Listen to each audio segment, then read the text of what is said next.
आशा कर्मी को दुष्कर्म उद्यम मामलार 9 दिन पर कार्यानुष्ठान शून पीड़िता को न्याय दाबी में पुणी थे थानार द्वारस्थ है आशाकर्मी संघ दोषी विरोध में कार्यानुष्ठान हेले बड़ धरणर आंदोलन चेतावनी दी कलाहांडी कोक्सरा गोष्ठी स्वास्थ्य केन्द्र अधीन में कार्यरत जड़े आशाकर्मी को जड़े असामाजिक युवक दुष्कर्म करने उद्यम करते गत 4 तारिख में एने आशाकर्मी जनक थानार द्वारस्थ होते अभियोग 9 दिन पर पुलिस कौन कार्यानुष्ठान नहीं जहां जिला आशाकर्मी संघ पक्ष पुणी थे थानार द्वारस्थ हो दाबीपत्र प्रदान कर तुरंत अभियुक्तों को गिरफ्त सहित पीड़िता जनक को न्याय प्रदान करानगले बड़ धरणर आंदोलन करने संघ चेतावनी दी।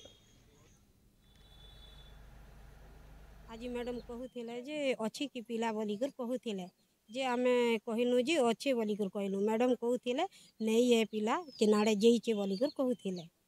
जे आमे कहलु अच्छे से पिलाटा बोलिकर कहलु अति शीघ्र तमे तांके अरेस्ट कर जदि अरेस्ट नहीं करब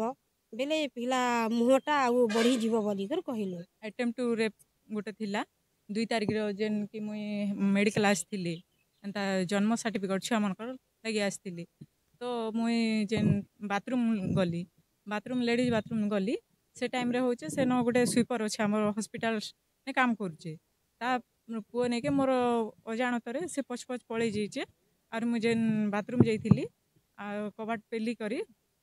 मत टणा उटरा करना मोर गोड़ के टाणी थिला अटेम्प्ट टू रेप करवा लगी।